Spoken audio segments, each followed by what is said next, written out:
So tomorrow night, we've got the Boston Celtics and the Miami Heat kicking off. Tonight, we've got the Lakers and the Nuggets. Did a series preview for the Lakers-Nuggets series. Posted that yesterday. If you want to check that out here on YouTube, feel free to subscribe, go to the channel, and you can watch that video if you want a breakdown of that series.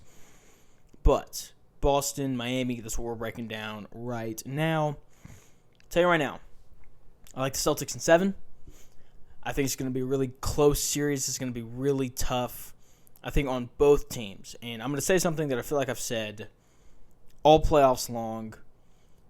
I said it during the play-in games, and I've said it for every single round for this Miami Heat team. The Miami Heat are not as talented as the Boston Celtics. Just like I said, the Miami Heat are not as talented as the Hawks. They're not as talented as the Knicks. They aren't as talented as the Bulls. They aren't as talented as the Celtics now. They aren't as talented as Milwaukee. Like I've said it at every single turn, and it has not mattered. They've beaten everybody that they've played. And now that they're like actually in the playoffs, they handled Milwaukee in 5. They handled the Knicks. I mean, just they were incredible. They've been incredible ever since actually making the playoffs. As I said, playing games, a little rocky. But outside of that, they've been really good. But, as I said, they're not as talented as Boston. I just think that at some point, the lack of talent has to catch up with the Heat. Even though Eric Spoelstra's been awesome, and Jimmy Butler's been awesome, and the random role players have been awesome. Just the performances that some of these guys have had. Duncan Robinson's been really good. Kevin Love has been really good. You know, Cleveland would have loved to have had him in that Knicks series. Bam Adebayo was really good in this Knicks series. I mean, just what they've done is really impressive. And despite that, though, I don't know how you don't pick Boston. I think they're the most talented team in the league. When they're engaged, they're probably the best team in the league. Jason Tatum, great in Game 7, finished Game 6 strong. Jaylen Brown's been somewhat consistent on offense. He's had a few really dumb turnovers, but outside of that, I think you have to like what he's given you so far. Marcus Smart is still Marcus Smart. You know, still works harder than anybody on the floor, still defends, still dives on the floor for loose balls, still does all those things. Does he drive me a little crazy on offense? Yes, but defensively, can't really replace him. Al Horford was incredible defensively last series. Williams, patrolling the paint has been really good. Derek White, wasn't great in the Sixers series, but he was really good in the opening series. I mean, against the Hawks. There's a lot of talent on this Boston team. And ultimately, here's where it breaks down and why I have picked. This is why I have the Boston Celtics in 7. They have so many perimeter defenders that they can throw at Jimmy Butler.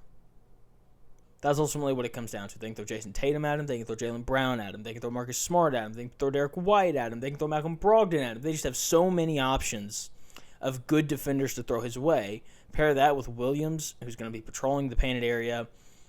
I think it's just going to be really tough for Miami to score enough.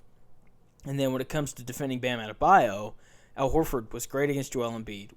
I've already talked about Williams and just the athleticism that he possesses. Grant Williams can probably get you some minutes in there as well if you really need him to. They match up really well defensively with the Heat. And the thing about Miami, though, is they defend. There's not a weak spot defensively on that team outside of Duncan Robinson, I would say.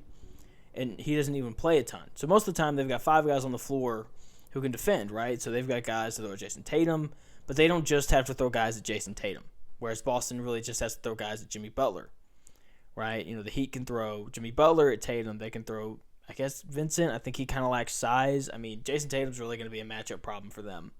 So it'll be interesting to see what they ultimately wind up doing defensively. You got to trust Eric Spoelstra. Like, my respect for Spoelstra and Butler is why I have this going 7. I think Spo's going to out-coach, I